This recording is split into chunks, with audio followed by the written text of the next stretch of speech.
एक ही आपको बताना चाहूँगी कि जो हमने पहले देखा पीटीएसडी या एएसडी, तो इसमें लाइफ थ्रेटनिंग इवेंट्स रहते हैं। पर्सन को ये लगता है कि मेरे जान को कुछ खतरा है और उसके वजह से वो पीटीएसडी, एएसडी ये डिसऑर्डर क्रिएट होते हैं। लेकिन ये डिसऑर्डर, एडजस्टमेंट डिसऑर्डर के रीजंस ये लाइफ थ्रेटनिंग नहीं रहते। लाइफ में कुछ बड़ा चेंज आने की वजह से उसमें ठीक से अगर एडजस्ट नहीं हो पाए तो ये डिसऑर्डर क्रिएट होता है। Welcome back to my channel guys, I am doctor Ashwini Akshay Gugale, practicing homeopathy since 7 to 8 years। और आज इस वीडियो में मैं आपको एडजस्टमेंट डिसऑर्डर के बारे में बताने वाली हूँ। आखिर क्या है एडजस्टमेंट डिसऑर्डर? जब भी हम कौन से भी लाइफ चेंज को फेस करते हैं, जब भी कोई स्ट्रेसफुल सिचुएशन आता है, वो स्ट्रेसफुल सिचुएशन ऐसा नहीं होता कि लाइफ थ्रेटनिंग है, वो बस हमें कांस्टेंट स्ट्रेस देते रहता है, बर्डन देते रहता है। उस वक्त जब हम प्रॉपरली ऐसे सिचुएशंस में ढल नहीं सकते, फ्लेक्सिबल नहीं रह सकते, एडजस्ट नहीं कर सकते, उसे हम कहेंगे एडजस्टमेंट डिसऑर्डर। और ये इमोशनल और बिहेवियरल चेंजेस दिखाता है।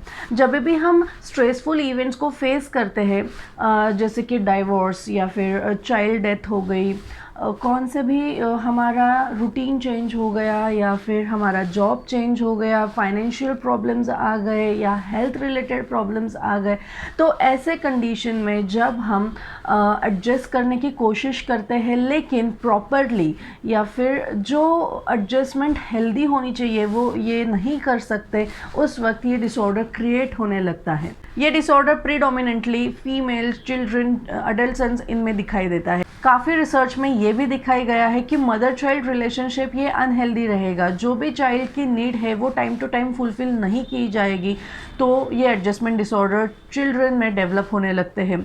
उसी के साथ चाइल्डहुड में बहुत डिफ़िकल्ट सिचुएशंस रहेंगी और उसमें एडजस्टमेंट्स करते वक्त बहुत प्रॉब्लम्स फेस करने पड़ी होगी, या फिर जो भी एडजस्टमेंट्स करी है कभी उसके लिए सलाह नहीं दी गई रहेगी, या फिर उनको ये नहीं समझा गया होगा कि जो एडजस्टमेंट्स कर रहे हैं उसके कंसेक्वेंसेस क्या रहेंगे। तो ऐसे बच्चों में भी एडजस्टमेंट डिसऑर्डर्स के प्रॉब्लम लेटर लाइफ में दिखाई देते हैं। अगर बचपन में ही बहुत ज़्यादा फ्रीडम रहेगा, जो बच्चों को चाहिए वो आप प्रोवाइड कर रहे हो, जैसे चाहिए वैसे वो जी रहे हैं, तो आगे जाके भी ऐसे बच्चों में भी एडजस्टमेंट डिसऑर्डर्स क्रिएट हो सकता है, क्योंकि उन्होंने कभी लाइफ में किस प्रकार से एडजस्ट करना है ये समझा ही नहीं है, देखा ही नहीं है।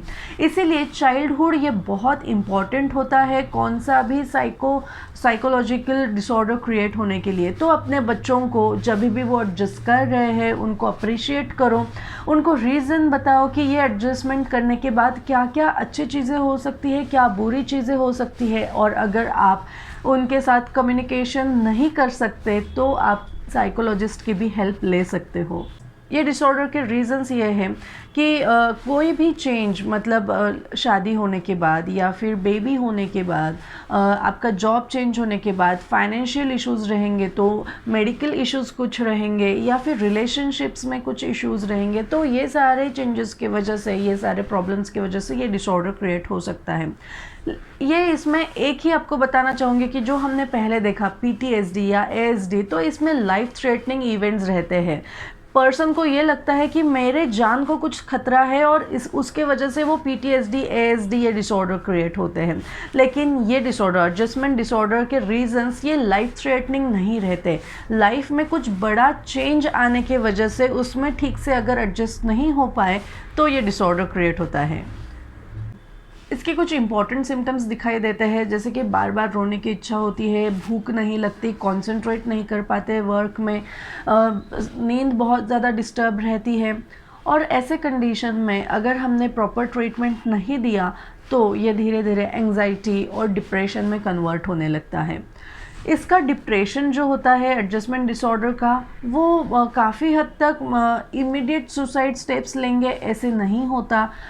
वो फेस करते रहते हैं कि कुछ ना कुछ सॉल्यूशंस मिल जाए, लेकिन जब सॉल्यूशन नहीं मिलता तब ये केसेस सुसाइडल थॉट्स में भी जा सकते हैं। इस डिसऑर्डर को मॉडर्न थेरेपी में तो भी कोई मेडिसिन नहीं है, काउंसलिंग ये एक इम्पॉर्टेंट माना जाता है, लेकिन मैं ऐसे कहूँगी या फिर मेरे प्रैक्टिस में मैंने ये देखा है कि काउंसलिंग करने के बाद भी काफ़ी हद तक लोग चेंज हो जाते हैं, लेकिन उसके बाद भी कुछ ना कुछ सिम्टम्स वैसे ही रहते हैं। उसके बाद भी मन में ना कुछ ना कुछ बॉदर करते ही रहता है। वो फ्री नहीं जी सकते, उनको वो नहीं रहता कि ठीक है यार हो गया, लेट गो एटीट्यूड नहीं होता। सो ऐसे कंडीशंस में होम्योपैथिक मेडिसिन आपको बहुत अच्छे से मदद करती है। आपको जो भी सिम्टम्स मैंने इसके पहले बताए, जैसे कि लैक ऑफ स्लीप या फिर lack of appetite, lack of concentration, ये सारे कंडीशंस में होम्योपैथिक मेडिसिन आपको हेल्प कर सकती है।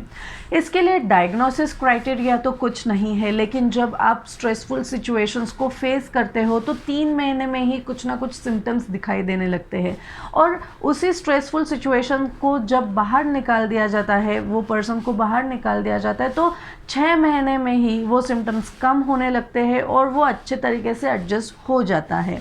लेकिन काफ़ी बार ये ऐसे होता है कि क्रॉनिक एडजस्टमेंट प्रॉब्लम्स दिखाई देती है।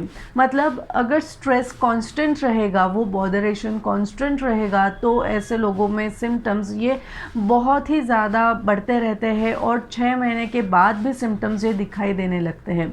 सो ऐसे कंडीशंस में, मतलब क्रॉनिक एडजस्टमेंट डिसऑर्डर्स में, होम्योपैथिक मेडिसिन आपको आई एम फॉर श्योर बहुत अच्छे से हेल्प करेगी।